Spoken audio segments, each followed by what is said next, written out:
आज की स्टोरी की शुरुआत होगी जहाँ पे देखेंगे वीर कॉलेज आता है रानी से मिलने के लिए। तभी रानी सा को देखता है तो वीर को लगता है रानी सा जरूर यहाँ पे रानी को नुकसान पहुंचाने के लिए आई है। तभी सामने से प्रिंसिपल आते हैं और रानी सा को थैंक यू कहते हैं डोनेशन के लिए और रानी सा उनके साथ चली जाती है।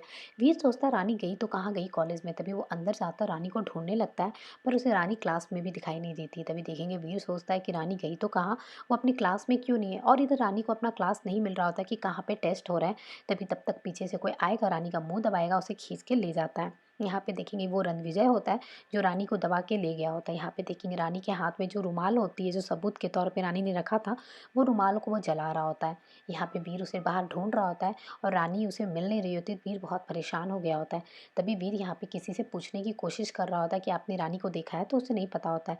तभी देखेंगे वीर यहाँ पे ऊपर जाने की कोशिश करता है। यहाँ रानी का मुंह वो दबा के रखा होता है ताकि रानी आवाज़ ना कर दे। तभी एक लड़का उसे मिलता है, उससे पूछता है तो बताता है ऊपर जाकर देखिए। तभी वीर ऊपर चले जाते हैं और ऊपर जाते तो उन्हें लगता है इसे रानी की आवाज़ आ रही है कहीं से।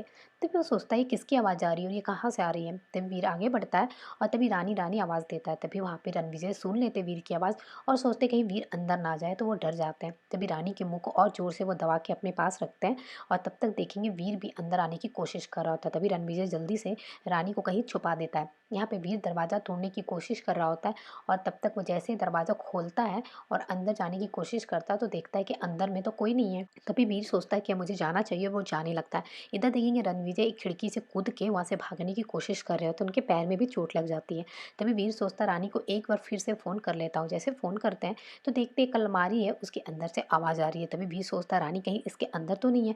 तभी वीर उस अलमारी को खोलने की कोशिश करता है तो उसे कुछ मिलता नहीं। वो बहुत परेशान हो जाता है कि अलमारी वो खोले तो कैसे। तभी उसे कुछ मिल जाती है, उसके थ्रू वो अलमारी को खोल लेता है। जैसे अलमारी को खोलता है तो रानी को देख के उसके होश उड़ जाते कि रानी उसके अंदर बेहोश पड़ी है। देखता है कि उसका हार्ट बीट भी बहुत तेज़ हो रहा है। जल्दी से वो रानी को नीचे उतारता है और रानी से कहता है रानी आप परेशान मत होइए, मैं आ गया हूँ आपके पास। तभी पानी निकालता है और रानी के मुंह में पानी के छींटे मारता है। उससे रानी को थोड़ी होश आ जाती है और वीर रानी को कहता है रानी मैं आ गया हूँ, आप बिल्कुल परेशान मत होइए, मैं आपके साथ हूँ। और तभी रानी को जल्दी से उठा के वहाँ से लेके जाने लगता है। फिर घर पहुँच जाता है और रानी को जल्दी से बेड में सुलाता है और कहता है जल्दी से लीजिए आप दवाइयाँ खाइए।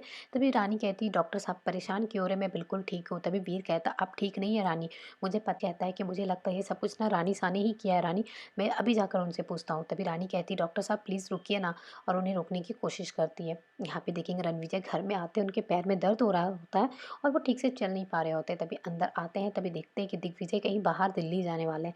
तभी बोलते हैं अरे भाई साहब आपके पैर में चोट कैसे लगी, चलिए वीर को मैं बुला देता हूँ। लेकिन वो मना कर देते हैं और कहते हैं मैं बिल्कुल ठीक हूँ। यहाँ पे रानी समझाती है वीर को और कहती है प्लीज़ रानी सा से बात मत कीजिए, मुझे नहीं लगता रानी सा ने ऐसा कुछ किया होगा, आप क्यों उन पे शक कर रहे हैं।